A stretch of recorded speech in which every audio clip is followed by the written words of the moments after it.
how to add another email on iMessage. Now this is extremely simple. First things first, you want to navigate through your system settings. Once inside system settings, you can then go ahead and see your Apple ID right here.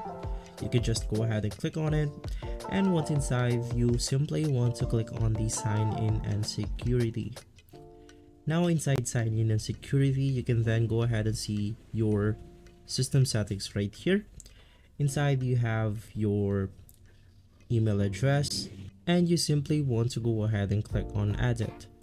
Right after clicking on edit, you want to click on the add email or phone number, and from here this menu will show up.